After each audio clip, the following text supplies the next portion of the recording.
Isang mapapalang umaga po sa ating lahat, mga kapatid sa Panginoon. God is good and all the time. God is good. Sabi po ng salita ng Panginoon, umawit sa kagalakan ang lahat ng mga bansa. Si Yahweh ay papurihan, paglingkuran siyang pusa. Lumapit sa presensya niya at umawit na may tuwa. Pumasok sa kanyang templo na ang puso'y nagdiriwang. Umaawit at pupuri sa loob ng daang banal. Purihin ang ngalan niya at siya'y pasalamatan. Napakabuti ni Yahweh, pag-ibig niya'y walang hanggan, pag-ibig niya'y tunay, laging tapat kailanman. Purihin po ang ating Panginoon sa umagang ito, na sa kabila ng bagyo, na sa kabila ng anumang mga hadlang, hindi pwedeng hadlangan ang gawain ng Panginoon at hindi pwedeng hadlangan ang ating pagsamba sa ating Panginoon. Amen. So purihin ang ating Panginoon sa umagang ito. Tayo po ay mag-umpisa sa ating pagsamba sa ating Panginoon at sa ating po mga kapatid na sa inyong mga tahanan, nanonood online, inatanawa tayong lahat ng Panginoon. At nawa ang salita ng Diyos ay ating maunawaan at marinig even sa ating mga tahanan.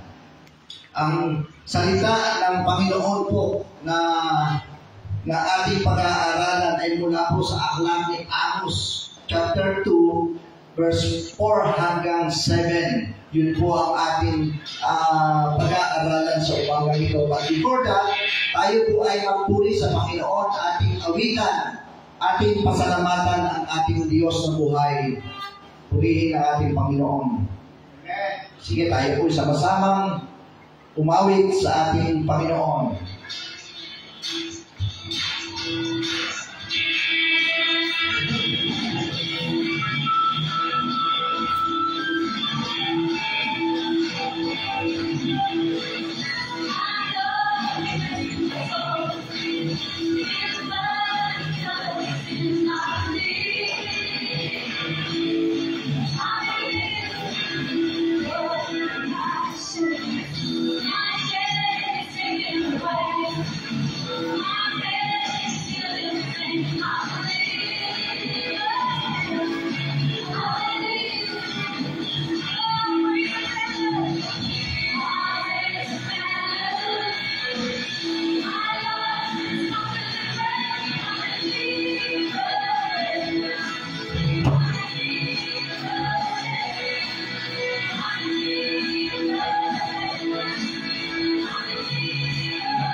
the good. Goodness of God. Goodness of God. Okay, tama na. Stop.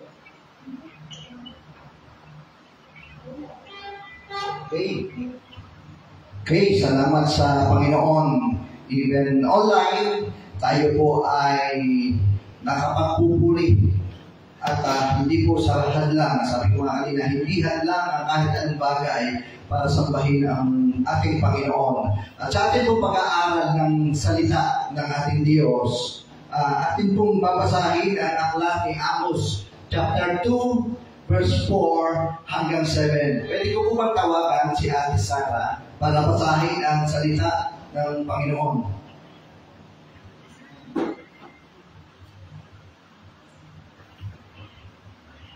Amos chapter 2 verse 4. Ganito ang sabi ni Yahweh, paulit-ulit na nagkasala ang mga taga-Huda, kaya sila'y paparusahan ko.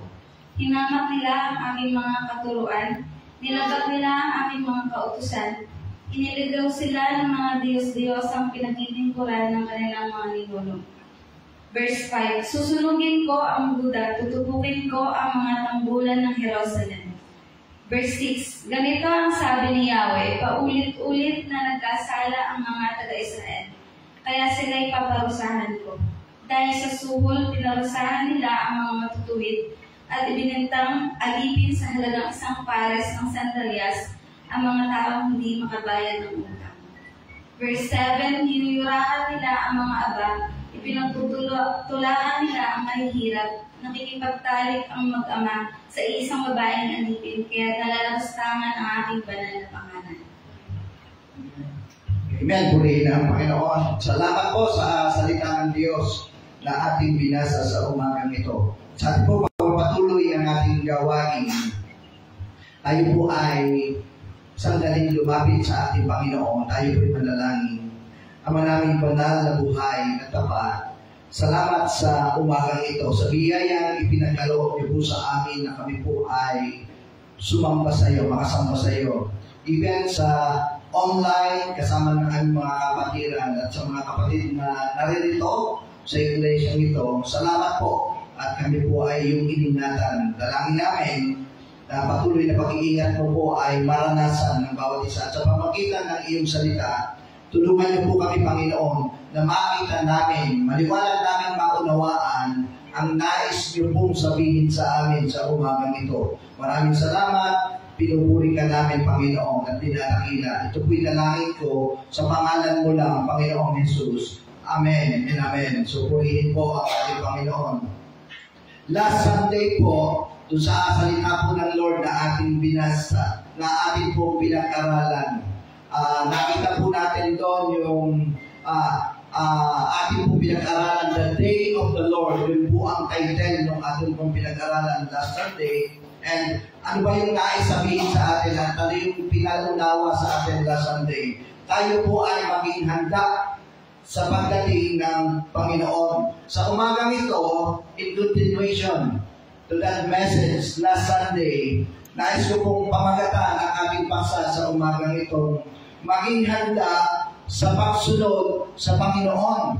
So ito po yung nais ng Panginoon na gawin natin sa ating ginagawang pagsamba sa Kanya.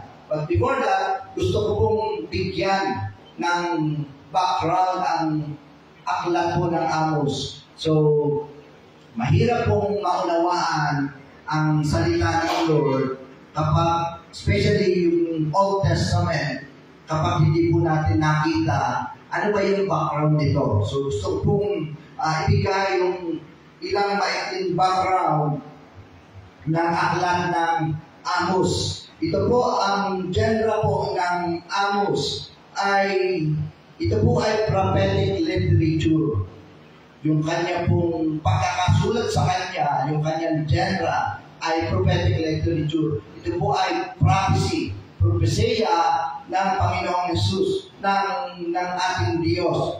Ito po ay tungkol sa judgment, sa pagpaparusa ng Diyos. It is oracles of judgment, pagpaparusa ng Panginoon sa kanyang mga bayan, especially sa bayang Israel. Dito po, sa ating binasa, kung naaalala po ninyo, yung ibinigay po sa inyong Bible reading sa ating pag-aaralan, from Amos chapter 1 to chapter 2, sa kabuuan ng chapter 1 and chapter 2. At kapag titingnan po natin yung mga sulat na nakalagay doon, kapag binasa natin, from sa kabuuan ng chapter 1 and 2, nakalagay po doon yung oracles of judgment, yung panawagan ni Propeta Amos at babala sa mga bayan. Actually, 8 bansa or bayan ang pinadalhan ng oracles of judgment na ito ni Amos. Ano ba yung mga bayan na yun? Ito yung Damascus, ito yung Filistea, yung Tiro, yung Edom, Ammon, Moab, Judah, and ito pong binasa natin, Israel, Judah and Israel. Ito po yung mga bayan ng oracles of judgment na binanggit ni Propeta Amos. So ano ba ang ibig sabihin ng oracles? Ito po yung actual na revelasyon ng Panginoon sa mga tao. Kung makikita po ninyo sa salita ng Lord, lagi pong nakalagay doon, thus says the Lord. Laging paulit-ulit na sinasabi, ganito ang sabi ni Yahweh. Sa buong bansa na binanggit po dito sa salita ng Lord, ating po binasa from chapter 1, laging ang una na sinasabi ni Propeta Amos ay ito. Ganito ang sabi ni Yahweh. Yun po ang laging una. At ito, anong ibig sabihin ba nito? Ng salitang ito na sinasabi, na mini-mention ni Propeta Amos. Ito po yung judgment. Ito po yung katotohanan na ang propesiya ay mangyayari. So, ano ba yung... At sino ba si Propeta Amos? Gusto kong ipakita sa inyo. Sino ba si Propeta Amos? Si Propeta Amos po ay sa Hebrew word language, ang kahulugan po ng pangalang Amos ay tagadala ng pasaning, burden bearer. So, siya yung name niya ay doon po kinuha in Hebrew word, tagapagdala ng pasaning. And siya po ay isang shepherd and a farmer. Yun po yung kanyang gawain. Shepherd, pastor, at isang farmer. Nag-aalaga ng mga halaman, ng mga pananim. At isa din po si Propeta Amos ang tinawag na the writing prophet. Siya po sa mga propeta, siya po yung tinatawag na isa sa writing prophet. So, ano ba yung ini-emphasize ng aklat na ito? So, gusto ko pong ipakita, kasi sa mga susunod po natin pag-aaralan po natin ang buong aklat ni Amos. So, gusto ko pong ipakita yung background ng Book of Amos. So, ano bang ini-emphasize? Ano bang ini-emphasize ng aklat na ito? Sabi po dito, sa ating mga sa aklat ng patungkol sa pag-aaral ng Biblia, si Yahweh ay mabuti sa buong bansa, over all the nation, at sa buong mundo. Ito po yung pinapakita ng aklat na ito. At siya po ay nagbababala, si Propeta Amos, na ang Panginoon ay darating as a mighty soldier. Siya po ay darating na makapangyarihan para hatulan ang bayang Israel at ang buong mundo. Dahil sa pagsira nila sa covenant, sa kasunduan na ibinigay nila sa Panginoon, pero sinira nila ito. Ito po yung bayang Israel na ating binasa. And ano ba yung nais pakita ng aklat? Yahweh requires justice for the innocent and mercy for the poor. Ito po yung napakahalagang tingnan din. Ang Diyos po ay i-require na magkaroon ng katarungan ang mga taong mga walang yung pong mga mahihirap at yung pagkahabag sa mga mahihirap. So hindi po nawawala sa puso ng Panginoon. Even sa kauna-unahan pa, sa Old Testament, yung totoong pagkaharap niya. At ano po yung sinasabi ni Amos? Hindi ang gawain paglilihin ay hindi pwedeng i-substitute, hindi pwedeng pamalit ang anumang gawain paglilihin para sa paggawa ng mabuti at pagtulong at pagpapakita ng pagtulong sa ating gawa. So, any religious act ay hindi pwedeng sabihin pamalit para yung mga mahihirap ay maapakan para hindi natin mabigyan ng tulong yung ating kapwa.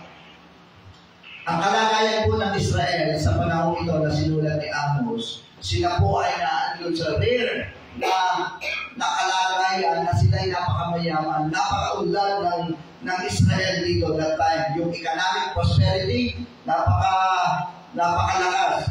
At yung pong mga bagay para sa kabuuan ng Israel that time, 760 BC, according sa ating pong mga aklat ng Biblia, 760 BC, ito po nasulat. At nandito yung kalagayan na ang bayang Israel ay napakataas ng kanilang prosperity, ng kanilang pagiging mayaman, yung pag-unlad ng kanilang bayan. And sa kabila ng kalagayan ito, naandun yung pagsira nila sa kanilang kasunduan sa Panginoon kay Yahweh. At kaya sinabi po, inutusan ng Panginoon si Propeta Amos na magbigay ng babala sa kanila ng pagkawasak ng bayang Israel, ng Judah, at ng mga karatig na bayan dahil sa sinira nilang covenant sa Panginoon. Siguro sa ganitong kalagayan, may tanong po ako sa ating lahat.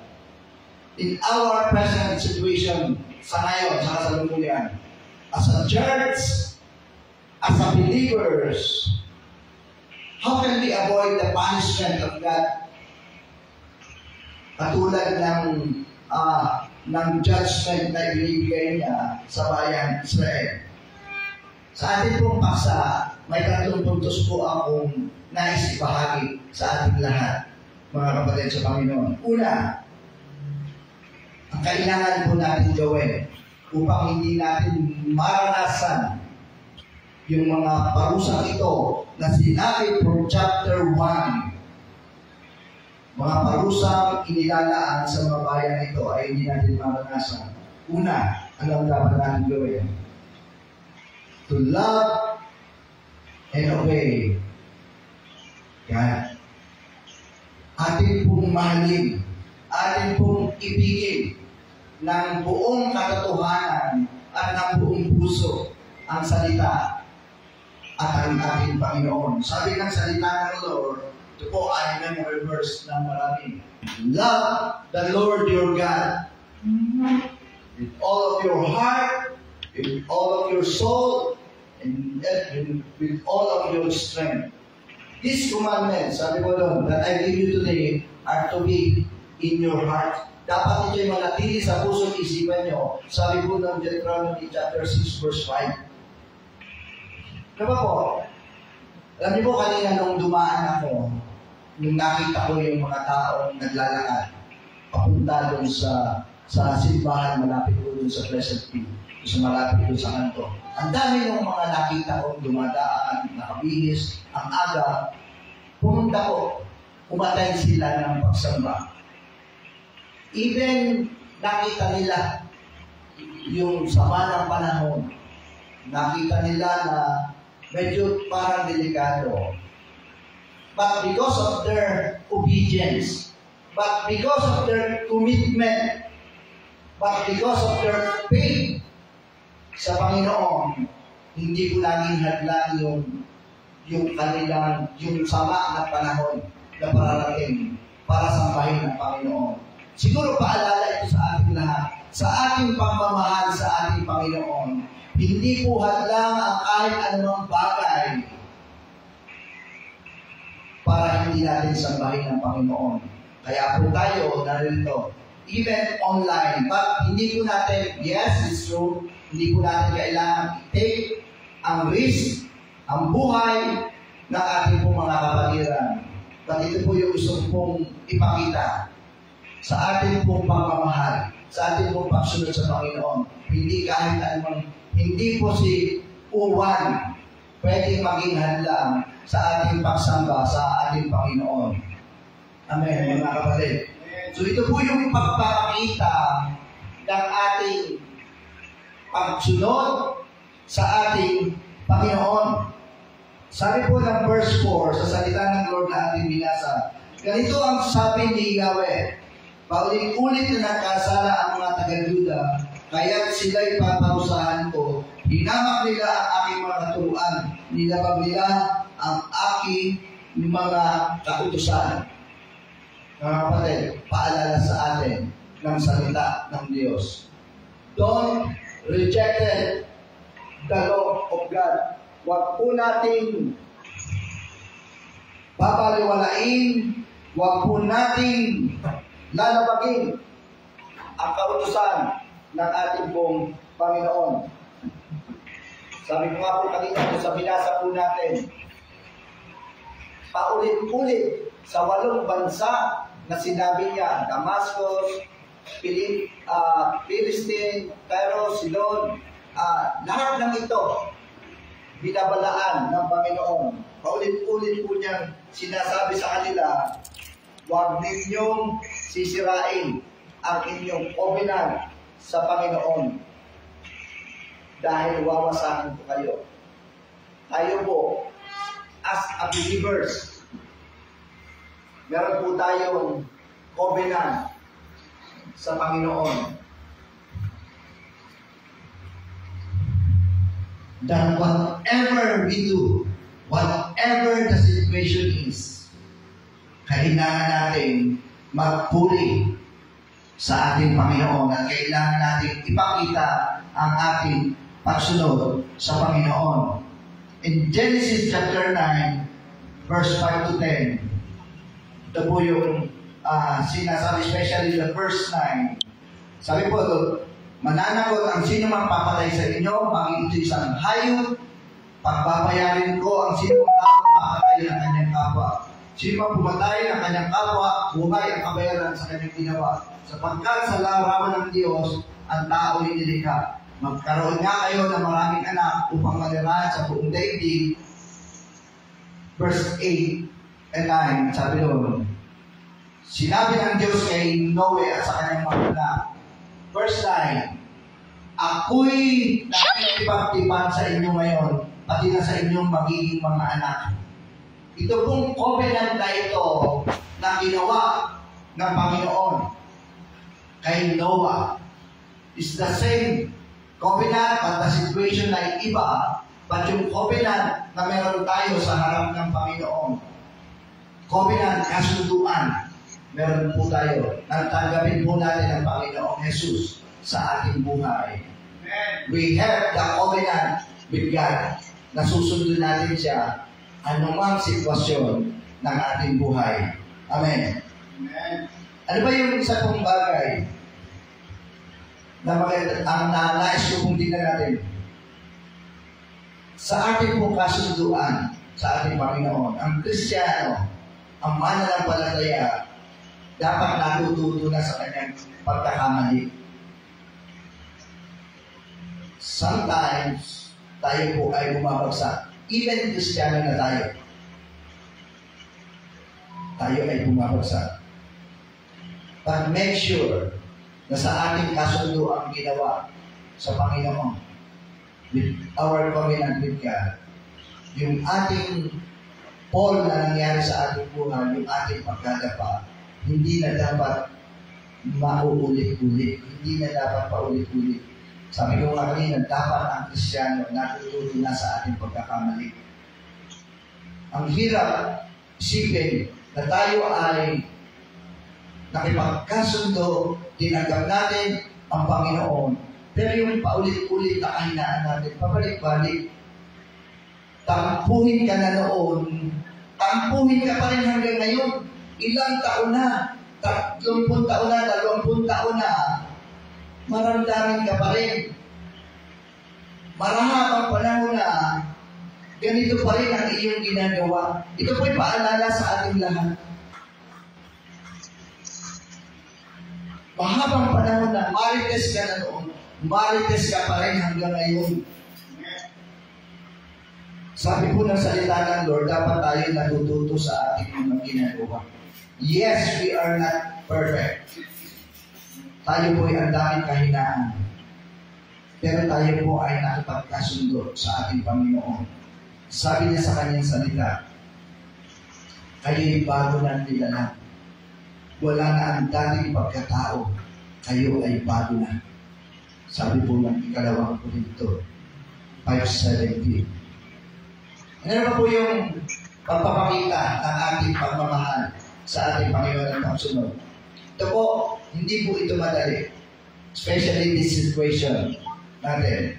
Sabi po ng salita ng Panginoon, respect the authority. Respect our government. Sabi niyo po, hindi ito madali.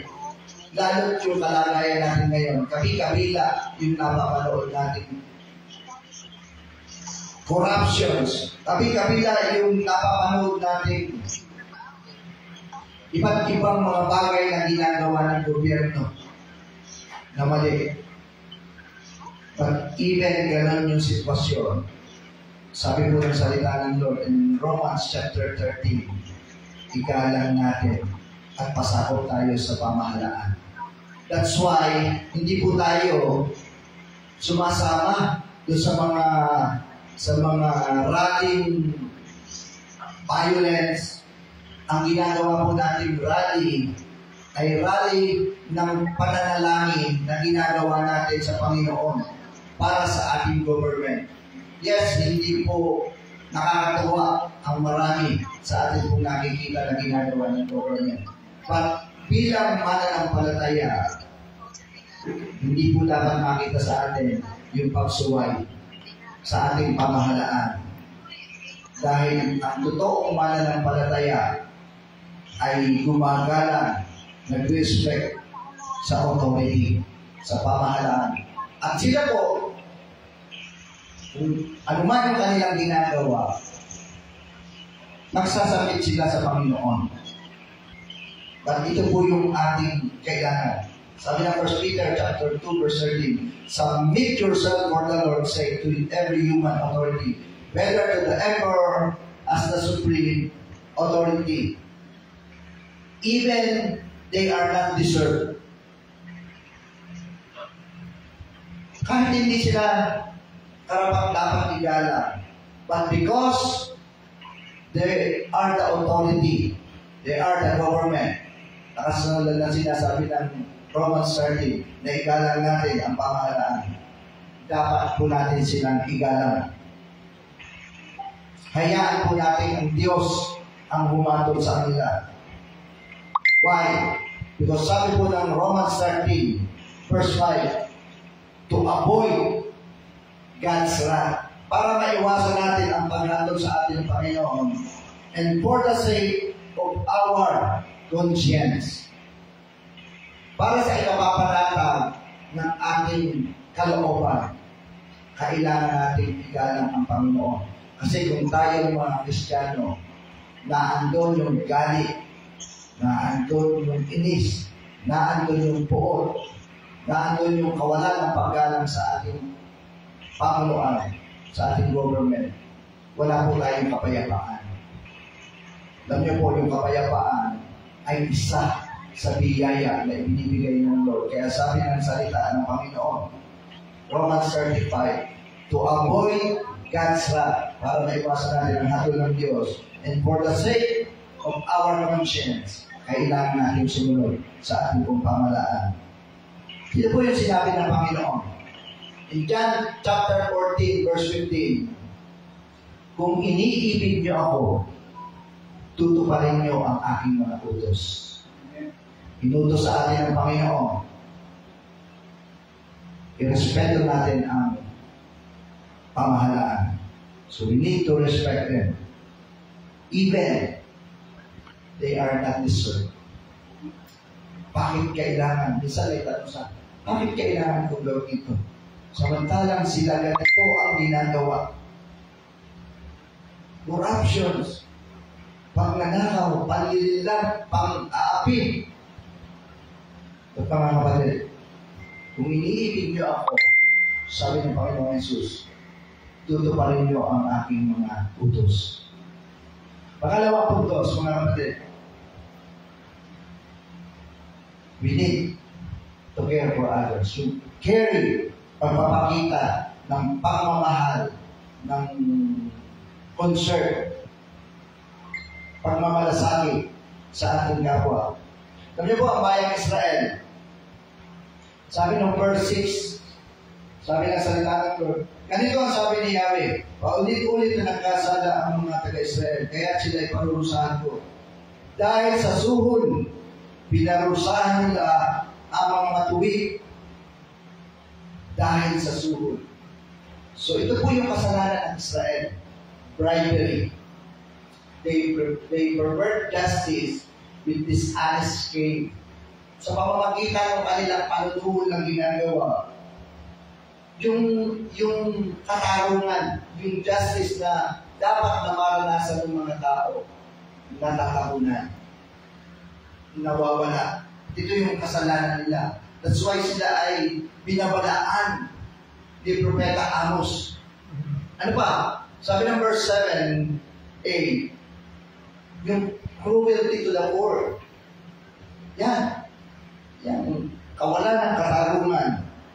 Niyuyurakan, sabi dun sa Tagalog, sabi dun sa ating binasa, niyuyurakan nila ang mga mahihirap. Pinagtutulakan. Mas lalo pang idinidiin at tinatapakan. Ang sabi ng verse 7b, immorality. Sabi nun, at ibinibig na alipin sa halagang sampalis ng sandalyas ang mga taong hindi makabayad ng utang. Niyuyurakan nila ang mga aba, pinagtutulakan nila ang mahihirap, nakikipagtalik ang mag-ama sa isang babaeng alipin, kaya't nalalapastangan ang aking banal na pangalan. So that's immorality. Hope, mga kapatid, wala na sa atin ang gumagawa nito.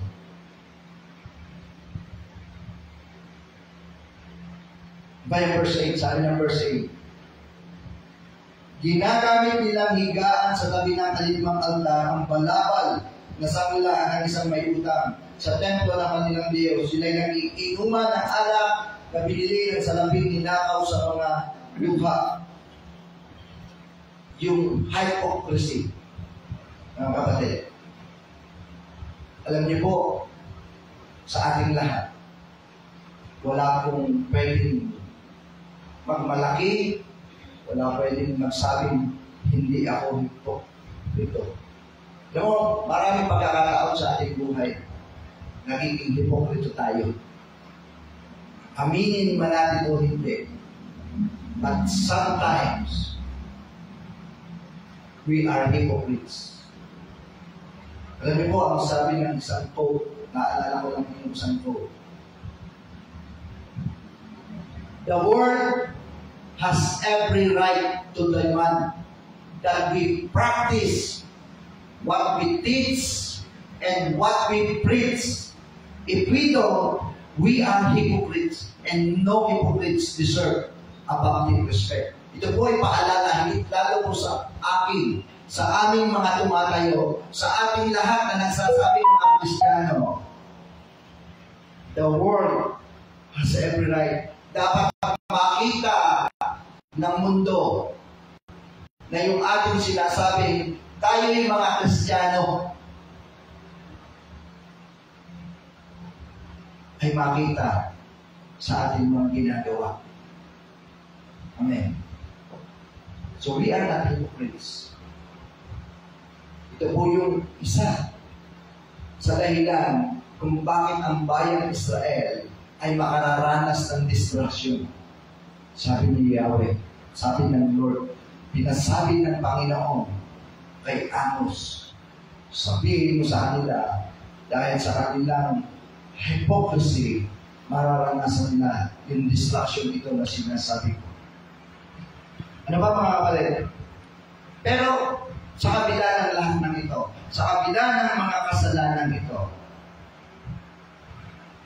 nais po ng Panginoon na magkaroon tayo ng care, ng malasakit sa ating kapwa.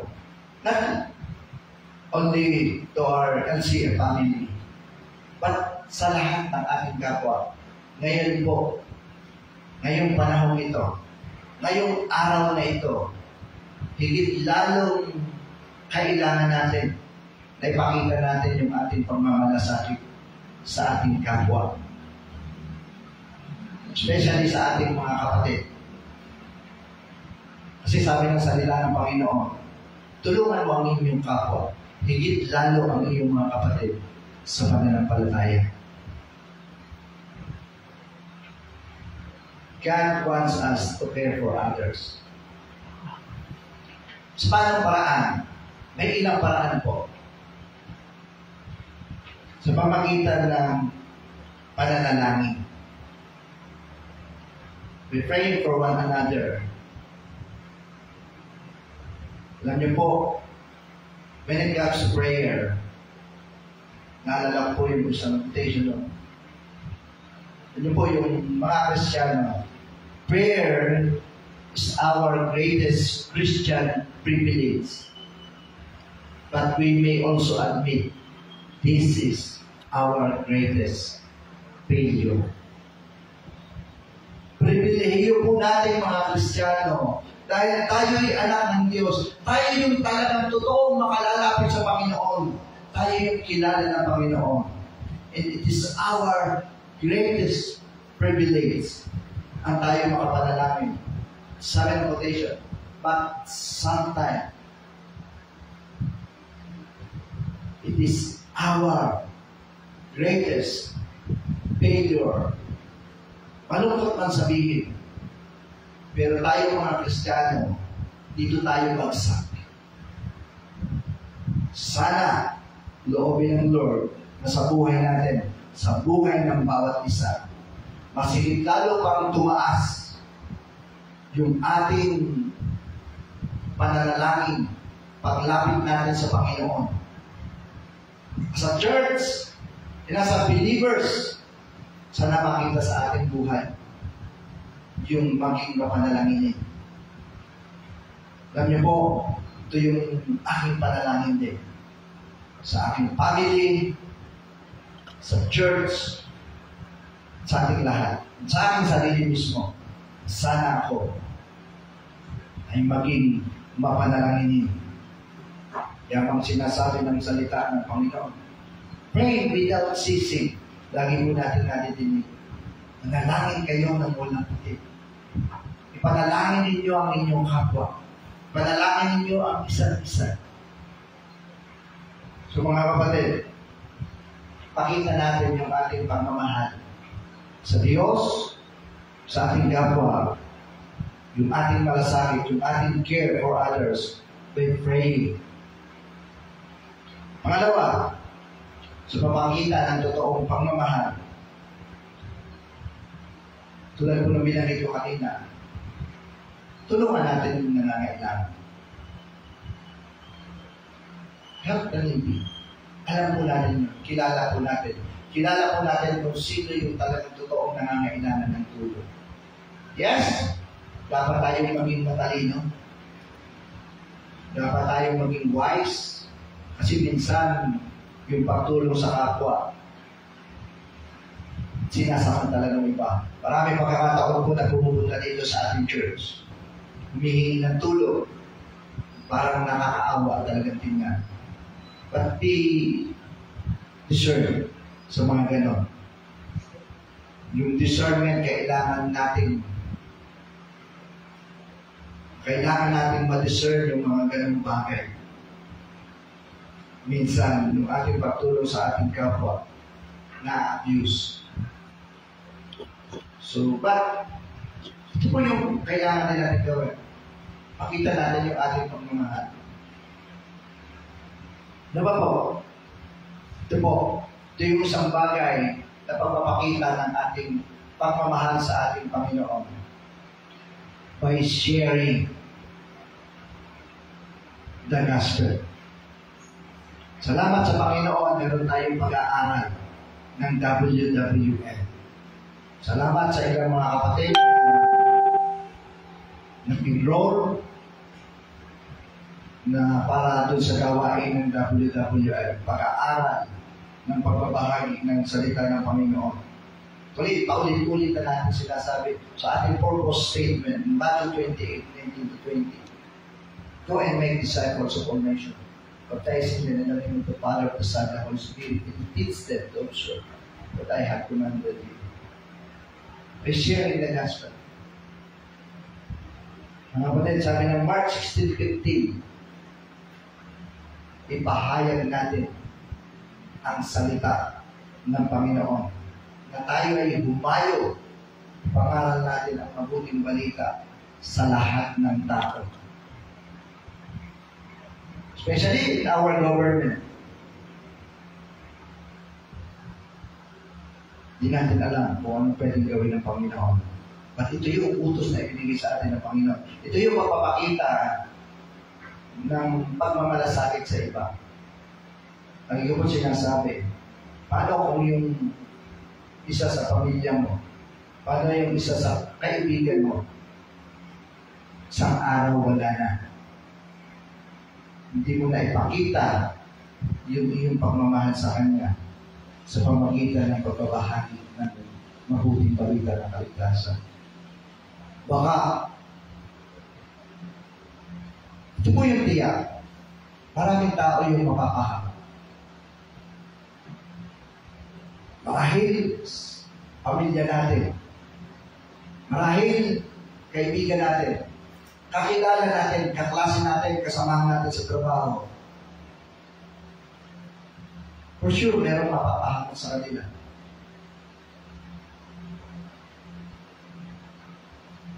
Pero ito yung sinasabi sa atin ng Panginoon. Kahabagan natin sila. Ibahagi natin sa kanila ang salita ng Panginoon.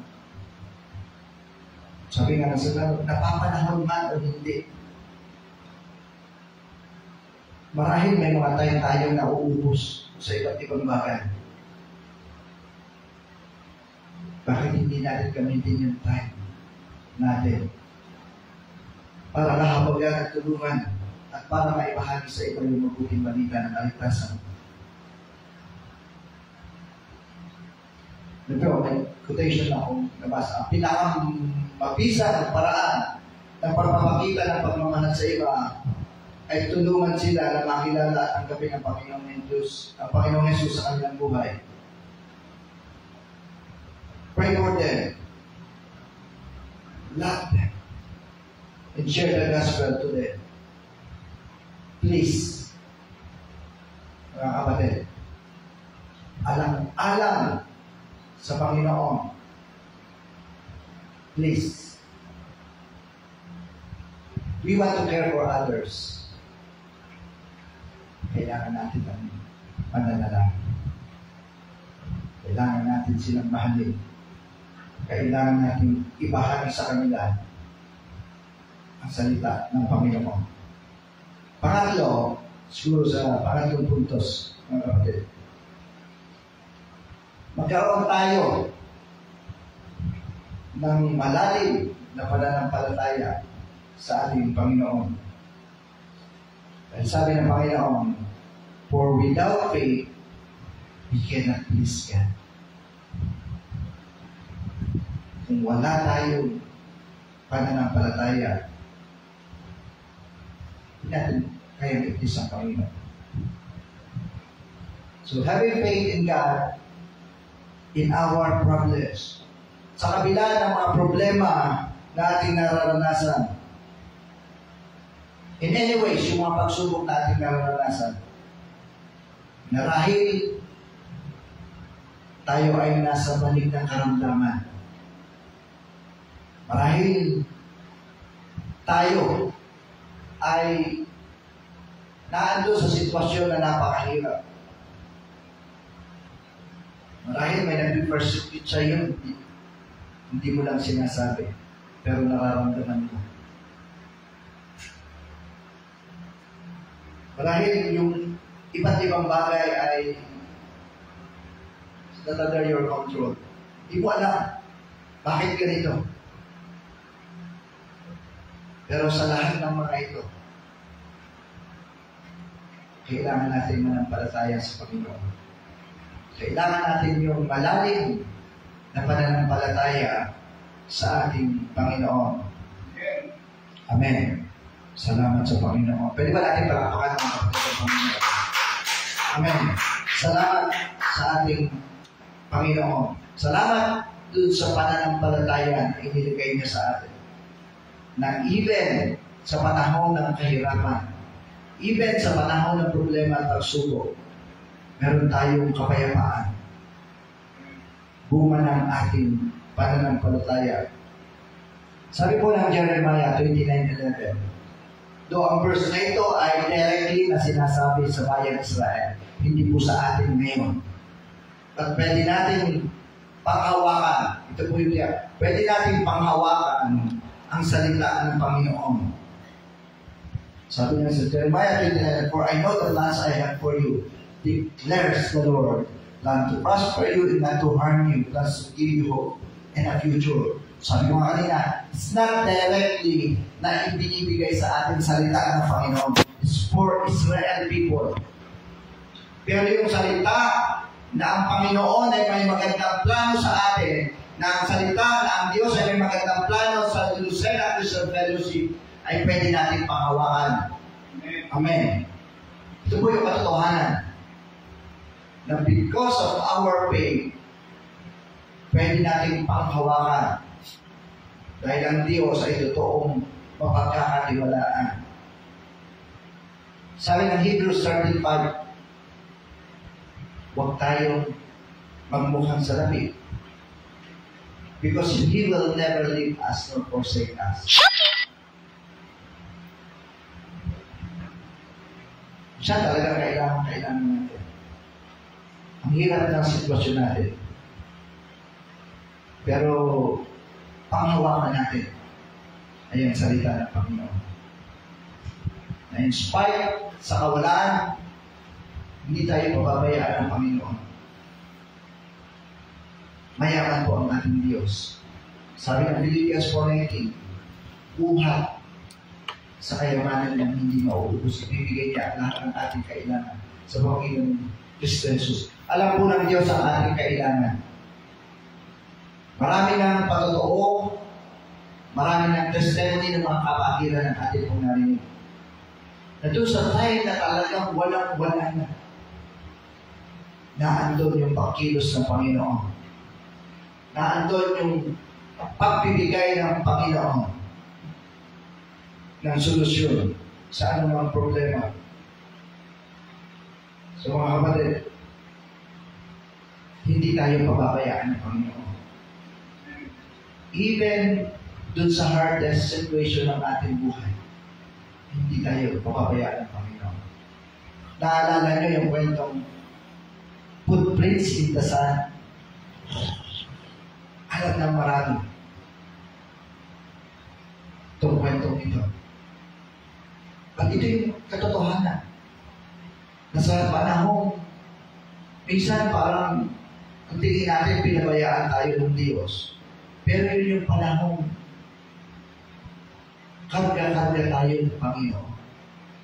Yun yung panahon, akala natin, Lord, pinabayaan mo naman ako. Pero hindi. Yun yung panahon, tayo ay hawak-hawak niya. Romans chapter 8, verse 28, favorite verse na lagi natin marinig. For all things work together for good, for those who love the Lord, at sa kanilang mga tinawag according to His purpose.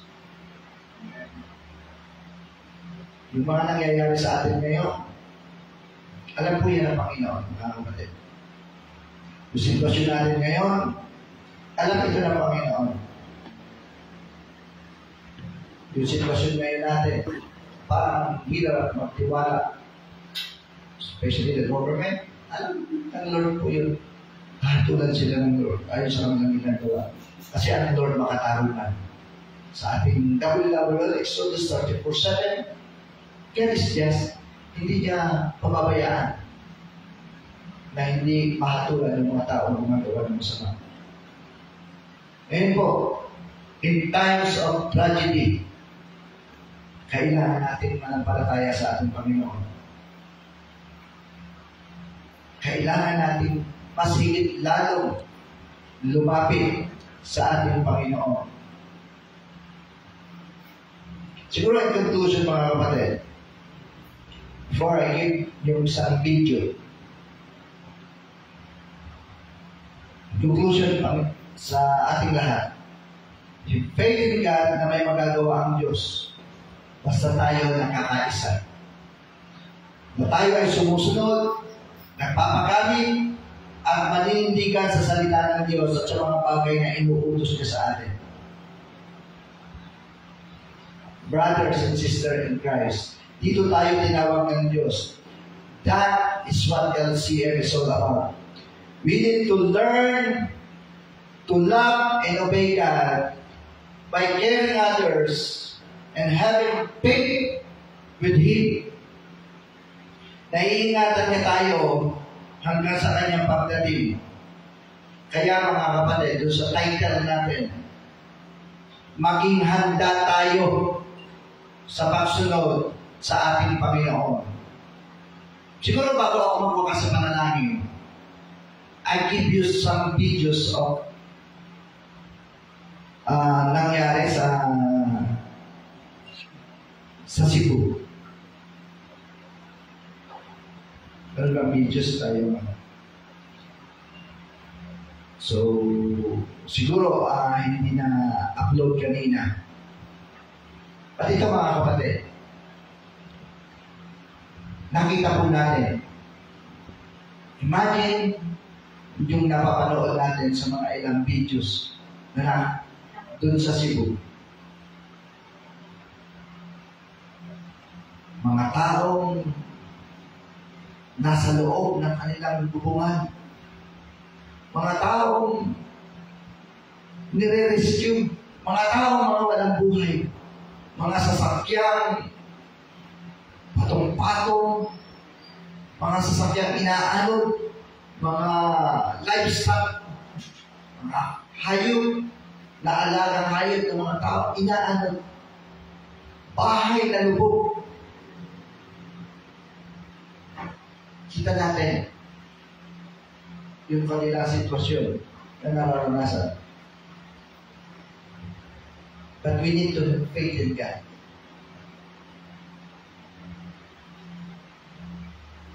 We need to care for them. We have faith in God na may gagawin ng Panginoon. Ipanalangin natin sila. Kahabagan natin sila.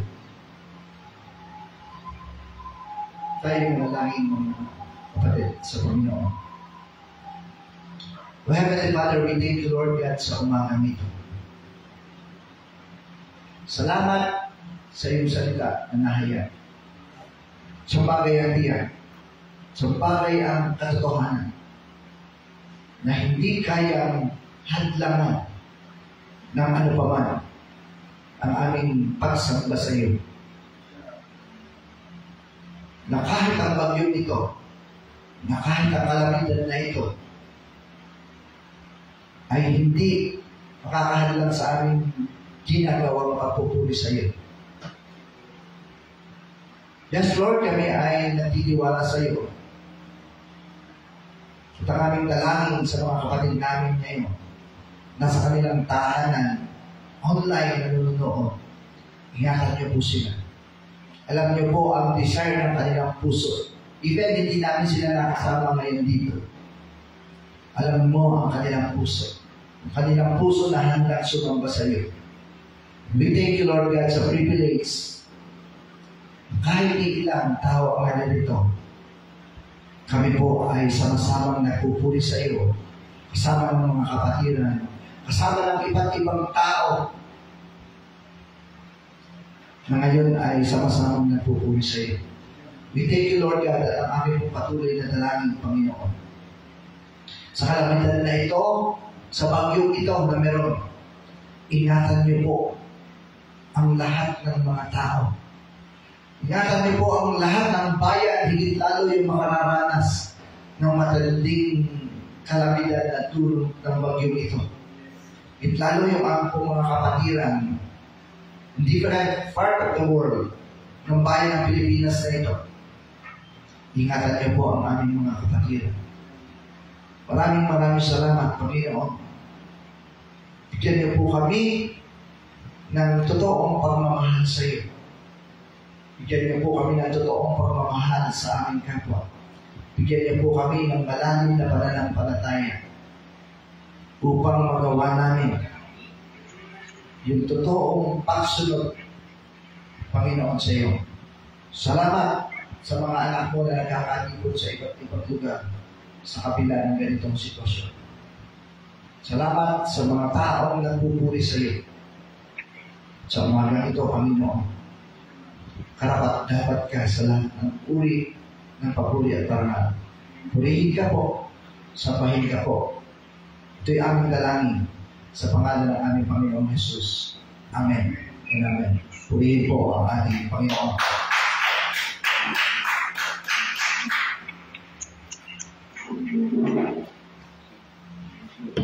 Sa offering din tayo.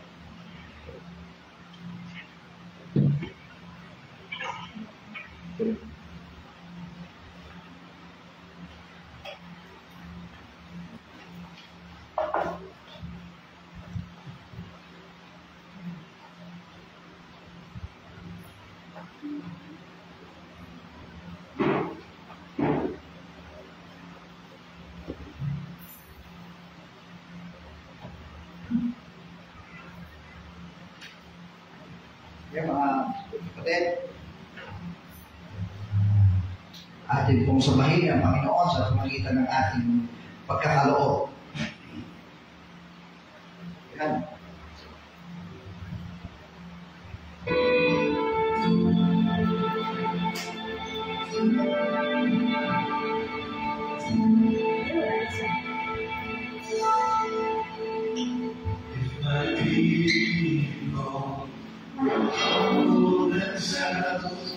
Humble themselves and pray. If they see my face and humble themselves and turn from their wicked ways, I will hear from heaven and forgive their sin. So, bilang pasalamat sa Panginoon, pwede bang hilingin ko ang ating kapatid na Julius na ipanalangin ang ating kaloob? Ito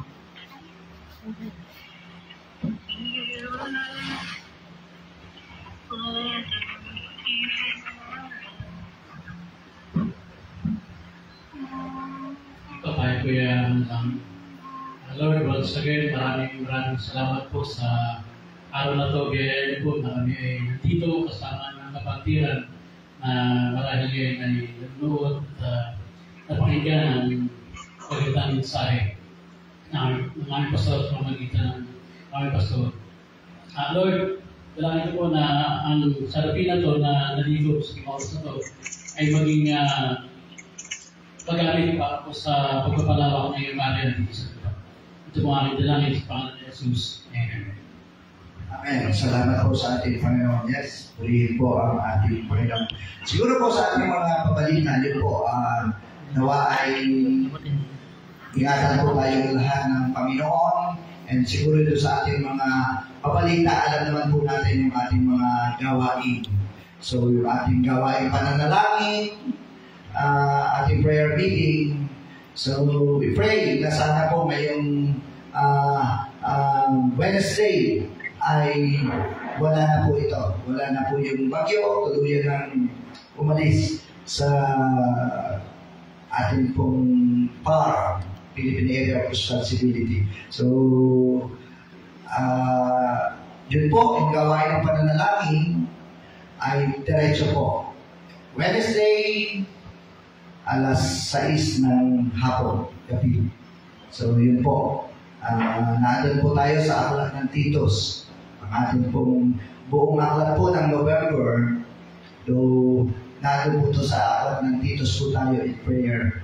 But sa kabuuan po ng aklat ng Amos, ito po naman yung ating salita ng Panginoon na gagamitin para sa kabuuan po ng November sa ating pong linggo-linggong pagsamba. So yun pong ating Bible readings sa ngayon pong susunod na linggo ay mula po sa Amos chapter 3 hanggang 4. Aking pong isisend sa ating pong mga one page na GC kung ano po yung ating pong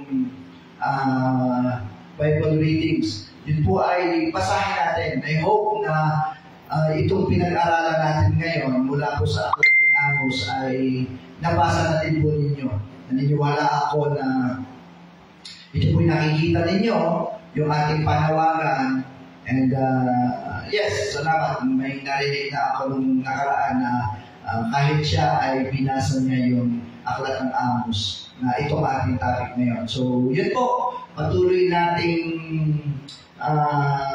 suportahan ang gawain ng pananalangin yung ating pag-aaral ng salita ng Lord para dito. So Amos chapter 3 and 4, yun po ating paksa na pag-aaralan ngayong susunod na linggo.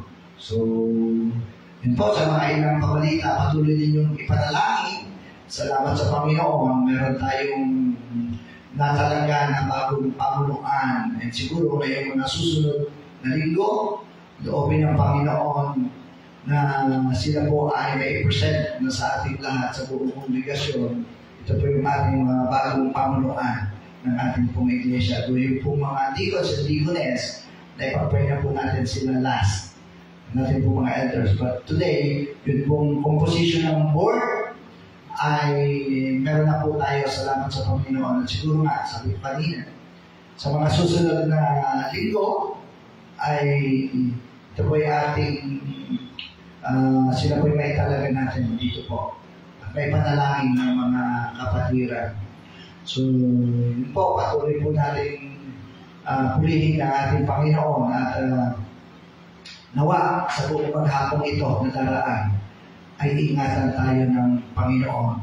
So, maging alert po tayo sa mga kapatid na baka po may nangangailangan ng tulong, ay maging alert po tayo. So, yung pong WWL mamaya wala po tayong pasok, of course. Kaya po natin kinansel. So, may pagkakataon po kayong makapag-review sa ating mga WWL students. Wala po tayong pasok mamaya. So, yan, review po kayo. Yung may mga ilang testimony pa, marahil, ikaw lang kung kompleto na lahat, yung testimony. Pero kung meron bang sige, patuloy po ninyong pag-aralan. Mamaya po, kung kayo may mga OJT na nandun sa inyong bahay, okay lang po. So, practicein po natin yung ating outline.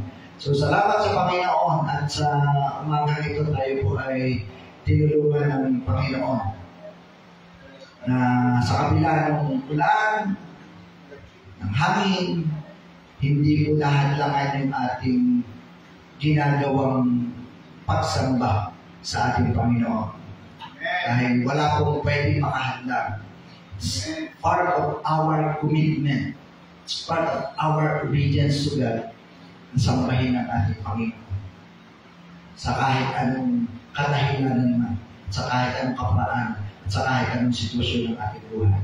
So, salamat sa ating Panginoon. And siguro, for last, sa ating pag-awit, pwede pang i-play natin yung response song natin kanina.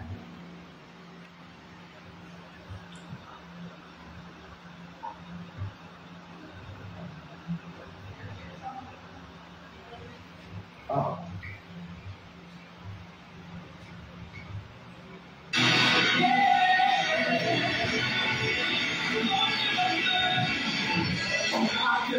Your mercy and your If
my people will humble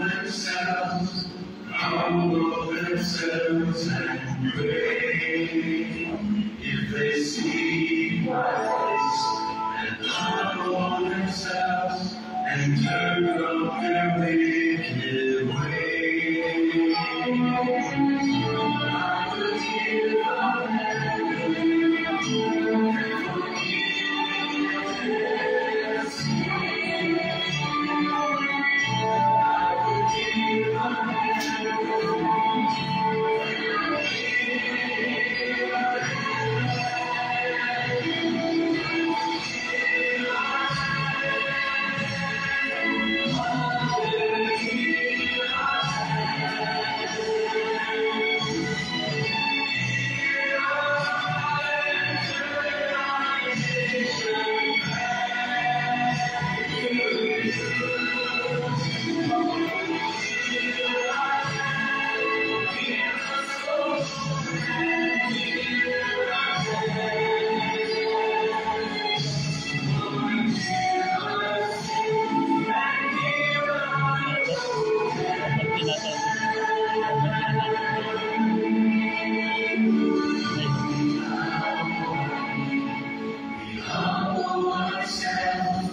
humble ourselves and pray. When we seek your face, we humble ourselves and turn from our wicked way.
tayo po ay magwakas sa panalangin. Yes, so Father God, heal our land. Especially today, ang kalamidad. Tulungan niyo po ang aming bansa. Tulungan niyo po kami at ingatan sa kalamidad na ito na nararanasan. Sinabi niyo po, Panginoon, sa iyong salita, that if my people, which called by my name, shall humble themselves and pray, seek my face and turn from their wicked ways, then I will hear from heaven, forgive their sins and heal their land. So Father God, kahabagan niyo po ang aking pong mga kababayan. Kahabagan niyo po kaming lahat. Kahabagan niyo po ang mga kapatiran sa Lucena Christian Fellowship. Higit lalo sa ganitong kalagayan ng panahon. Tulungan niyo po kami sa kabila ng kalamidad na ito. Makita mo sa aming mga puso. Makita mo sa aming mga buhay yung malalim na pagmamahal at pagsunod sa iyo. Makita mo sa aming buhay yung pagkalinga sa aming kapwa. Kahit sa sitwasyon kami man ay nangangailangan din. Matagpuan mo nawa kami sa aming malalim at matapat na pananampalataya, Panginoon, sa iyo. Yamang karapat dapat ka. Salamat sa umagang ito, Panginoon. Salamat sa pagsambang aming ginawa para sa iyo. Sa iyo po ang lahat ng papuri. Sa iyo po ang lahat ng parangal, Panginoon. Maranasan namin ang biyaya mo. Patuloy mong kahabagan sa umagang ito. Maraming salamat, Panginoon. Pinapupurihan ka namin. Dinadakila ka namin, Panginoon, sa aming mga kapatid na nakararanas ng iba't iba yung karamdaman at kasakitan. Patuloy mo silang kahabagan, Panginoon. Lalo sa sitwasyon nito, pero kailangan pumunta sa ospital, kailangan ng dialysis, kailangan ng chemotherapy na magawa, patuloy na gamutan. Lord, kahabagan niyo po sila. Tulungan niyo po sila. Marami po kami mga kapatid na nakararanas ng iba't ibang karamdaman. Sister Lucy, si Ate Eder, Panginoon, at marami pang iba. Pastor Greg, si Mary Jane Cinco, ang aming po mga kapatiran may mga edad na. Lord, i-heal mo po sila sa anumang karamdaman. Lord, hindi lang po yun. I-heal mo ang aming mga pusong nasaktan. Kung meron sa aming Panginoon na may nararamdamang tampo, galit, bigkisin mo kami, Panginoon, ang iyong pagmamahal. Alsin mo po anumang ginagawa ng kaaway sa buhay ng bawat isa. Pagkaisahin mo kami, Panginoon, yung unity na bumula sa iyo, ang ilagay mo po sa puso, sa isip, at sa buhay ng bawat isa. Panginoon, naririto kami. Kahabagan niyo po ang Lucena Christian Fellowship. Tulungan niyo po kami sa takbuhin aming ibinigay sa iyo. That we together we stand, be together we expand, dahil alam namin kasama ka namin, Panginoon. Kami patuloy na lumalapit at nananalangin sa iyo. Sa mga pangangailangan ng iglesia nito, kita niyo po, nananalangin kami sa iyo ng lugar ng panambahan. Pagkalooban niyo po kami, Panginoon. Sabi mo po sa iyong salita, buhat sa kayamanan mong hindi mauubos. Ibibigay niyo po ang aming pangangailangan. Lord, nananalangin kami sa iyo ng isang sasakyan na magagamit para sa iyong gawain. Pagkalooban mo nawa kami, Panginoon, ng sasakyan na pwede namin magamit. Tigit sa lahat, pagkalooban mo kaming lahat ng pusong handang sumunod, Panginoon, sa iyo. We thank you, Lord God, sa umagang ito. Maraming salamat. Kaya mga kapatid, tanggapin natin ang bendisyon ng ating Panginoon. Pagkatapos yung magtiis sa loob ng maikling panahon, ang Diyos na siyang pinanggagalingan ng lahat ng pagpapala, ang siyang magbibigay sa inyo ng kagalingan, katatagan, at lakas ng loob at isang pundasyong di matigilan, siya ang tumawag sa inyo upang makibahagi kayo sa kanyang walang hanggang kalwalhatian kasama ni Kristo. Sa kanya ang kapangyarihan magpakailanman. Amen and amen. Purihin po ang Panginoon. Tapos na po ang ating online service sa umagang ito. Pagpalain po naman tayo at ingatan ng ating Panginoon. Keep us all safe, mga kapatid. God bless us all. Purihin po ang ating Panginoon. Amen.